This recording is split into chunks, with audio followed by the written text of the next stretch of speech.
Hello all. நீங்க எப்பயாச்சும் ஒரு விஷயத்த பயங்கரமா எந்தூசியாஸ்டிக்கா ஸ்டார்ட் பண்ணி அதை 1 வீக்குள்ளேயே அப்படியே விட்டுருக்கீங்களா? மழுப்பாம உண்மையை சொல்லுங்க. எத்தனை பேர் நியூ இயருக்கு புது புது ரெசல்யூஷன்ஸ் எடுத்து அதை வித்தின் 1 வீக்குக்குள்ள விட்டுருக்கீங்க? எக்ஸாம்பிளுக்கு பசங்களுக்கு ஜிம்முக்கு போறது. ஒவ்வொரு நியூ இயருக்கும் ரெசல்யூஷன் எடுக்க வேண்டியது, நாளே நாள்ல அதை அப்படியே நெக்ஸ்ட் இயருக்கு தள்ளி விட்டுற வேண்டியது. இந்த ப்ரொகாஸ்டினேஷனுக்கு என்ன ரீசனா இருக்கும்னு நினைக்கிறீங்க? இதுக்கு நாம அப்புறமா வருவோம். ஒரு சிலரால மட்டும் செம்ம மோட்டிவேட்டட் அண்ட் எந்தூசியாஸ்டிக்கா ஸ்டார்ட் பண்ற விஷயத்த கடைசி வரைக்கும் எப்படி கீப் அப் பண்ணி சக்சீட் ஆக முடியுது? நீங்களும் அந்த மாதிரியான பர்சனா எப்படி ஆக முடியும் அப்படிங்கறத பாயிண்ட் பை பாயிண்டா டீடைல்டா பிரேக் டவுன் பண்றது தான் இந்த வீடியோவோட நோக்கம். ப்ரொகாஸ்டினேஷன் அண்ட் குவிட்டிங்கான ரீசனும் அதே தான். அது என்ன அப்படின்னு பாப்போமா? Richard Ryan and Edward Deci அப்படின்னு 2 சைக்காலஜிஸ்ட். இவங்க 2 பேரும் மோட்டிவேஷன் அண்ட் டெவலப்மெண்டல் வெல்பீயிங்காக டிசைன் பண்ண தியரி தான் செல்ஃப் டிட்டர்மினேஷன் தியரி. இது மோட்டிவேஷனை டைப்ஸா கிளாசிஃபை பண்ணி அதை பெட்டர் ஆக்கிக்க சொல்யூஷன்ஸும் கொடுக்குது. நீங்க ஒரு புது விஷயத்த, எக்ஸாம்பிளுக்கு ஜிம்முக்கு போக ஸ்டார்ட் பண்றீங்க அப்படின்னு வச்சுப்போம். ஃபர்ஸ்ட் எந்தூசியாஸ்டிக்கா இருப்பீங்க. அதுக்கப்புறமா அதே மாதிரி ஃப்ரெஷ்ஷா ஃபீல் பண்ணணும் அப்படின்னா நீங்க ஒரு 3 கிரைட்டீரியாவை டிக் பண்ணணும். 1 அட்டானமி, 2வது காம்பிடன்ஸ், 3வது ரிலையபிலிட்டி.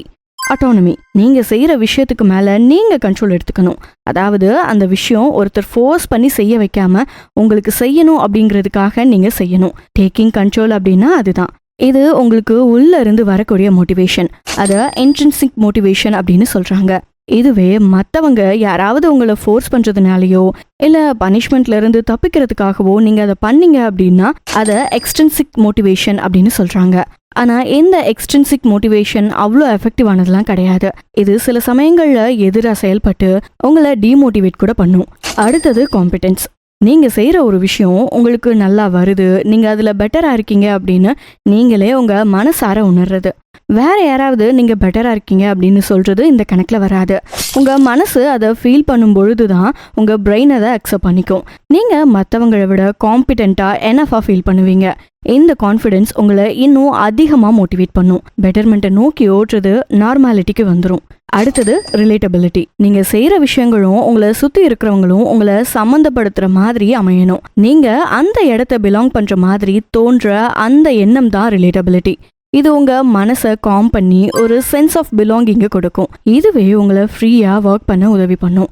உதாரணத்துக்கு நீங்க ஒரு காம்படிட்டிவ் எக்ஸாமுக்கு ப்ரிப்பேர் பண்றீங்க அப்படின்னு வச்சுப்போம். உங்களை பக்கத்துல இருந்து மோட்டிவேட் பண்றதுக்கும் உங்க கூட மனசு விட்டு பேசுறதுக்கும் உங்க அம்மா அப்பா பக்கத்துல இருக்கிறப்போ ஒரு எமோஷனல் சப்போர்ட் கிடைக்கிறப்போ உங்களால எஃபிஷியண்டா ஒர்க் பண்ண முடியதில்ல.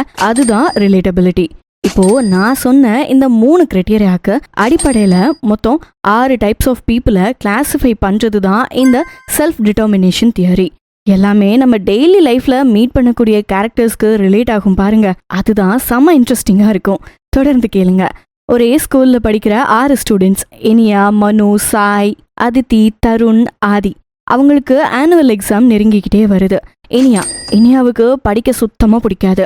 ஏன்னா எப்பவுமே மற்றவங்க இவளை விட அதிகமா மார்க்ஸ் எடுத்துக்கிட்டே இருப்பாங்க. இவ எதுக்கு ஸ்கூலுக்கு வர்றானே தெரியாம தான் அவ டெய்லி லைஃப் போய்கிட்டு இருக்கு. புக்ஸை பார்த்தாலே போன எக்ஸாம்ல அவ ஃபெயில் ஆனதுக்கு அவ டீச்சர் திட்டினது, அவ ஃப்ரெண்ட்ஸ் கலாய்ச்சது, அவ அழுதுட்டு இருந்தது மட்டும்தான் அவளுக்கு ஞாபகம் வரும்.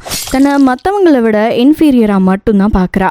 இதுல நம்ம சொல்லியிருந்த அந்த காம்பிடன்ஸ் அப்படின்ற கிரைட்டீரியா இவகிட்ட இல்ல.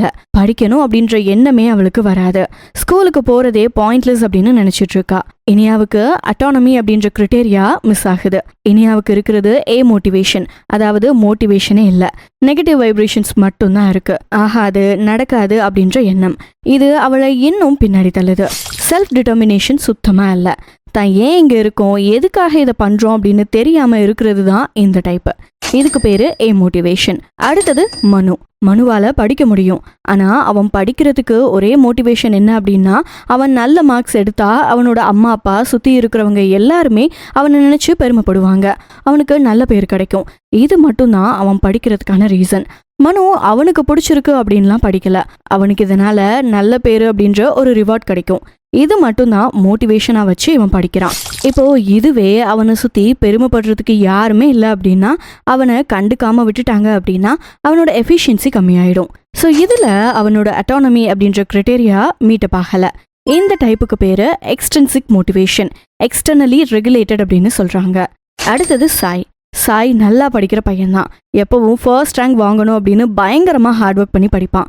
பட் எப்பயாவது அவன் எக்ஸ்பெக்ட் பண்ற அளவுக்கு பெர்ஃபார்மன்ஸ் பண்ண முடியல அப்படின்னா அவன் ரொம்ப கில்ட்டியா ஃபீல் பண்ண ஆரம்பிச்சிருவான். செகண்ட் ரேங்க் வாங்கியிருந்தா கூட ஃபர்ஸ்ட் ரேங்க் வாங்க முடியலையே அப்படின்னு நினைச்சு டிப்ரெஸ் ஆவான். அவனுக்கு மேல ஒருத்தங்க இருக்காங்க அப்படின்றத அவனால தாங்கிக்கவே முடியாது. அக்செப்டன்ஸே இல்லாதவன் இவன். பொறாம அதிகமாக ஆரம்பிக்கும். இவன் வர்த்தே இல்லாத மாதிரி ஃபீல் பண்ணி டிமோட்டிவேட்டும் ஆவான். எங்க அவனுக்கு காம்பிடன்ஸ் அப்படின்ற கிரைட்டீரியா லேக் ஆகுது. இந்த டைப்புக்கு பேரு எக்ஸ்ட்ரின்சிக் மோட்டிவேஷன், இன்ட்ரஜெக்டட் ரெகுலேஷன். அடுத்தது அதித்தி. எக்ஸாம்ல நல்லா பெர்ஃபார்ம் பண்ற ஸ்டூடெண்ட் தான் அதித்தி. எப்பவும் மோட்டிவேட்டடா தான் இருப்பா. பட் இவளை பொறுத்த வரைக்கும் இவ ஒரு பிரில்லியண்டான ஸ்டூடெண்ட். என்னதான் மார்க்ஸ் கம்மியா வாங்கினாலும் கூட தன்னைத்தானே ஒரு பிரைட் ஸ்டூடெண்டா கன்சிடர் பண்றதுனால அதித்தி டிப்ரெஸ்லாம் ஆகாம அதே ஃபேஸ்ல கண்டினியூ பண்ணுவா. மிரர்ல அவளோட ஃபேஸை பாக்குறப்பெல்லாம் தன்னை ஒரு பிரைட் ஸ்டூடெண்டா தான் அவ ஐடென்டிஃபை பண்ணிப்பா. அந்த இமேஜை மாத்திக்கிறதுக்கு அவளுக்கு ரொம்பவே பயம். ஸோ அவ தன்னைத்தானே சில டைம் ஏமாத்திக்கிறதும் உண்டு.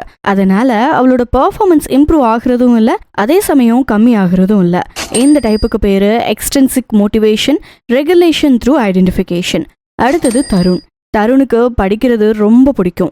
அதை விட அவனுக்கு அதுல இருந்து என்ன கிடைக்குது அப்படின்னு யோசிப்பான். நாலேஜை ரொம்ப ரெஸ்பெக்ட் பண்றவன் இவன். லவ்வோட ஒவ்வொரு பேஜையும் படிப்பான். அவுட்கம்ஸ் பத்தி பெருசா கவலைப்பட மாட்டான். ஸோ கிடைச்சதை வச்சு சாட்டிஸ்ஃபை ஆகிக்கிறதும் இவனுக்கு நார்மலான ஒன்று. பட் இவனுக்கு கம்ப்ளீட் அட்டானமி இருக்கு அப்படின்னு சொல்லிட முடியாது. புக்ஸை கம்ப்ளீட்டா நம்புற இவனுக்கு கியூரியாசிட்டி அப்படின்ற வார்த்தையே ஆகிறதே இல்லை. தேடல்கள் இல்லாததால இவனோட எஃபிஷியன்சியும் கம்ப்ளீட்டா இல்லை.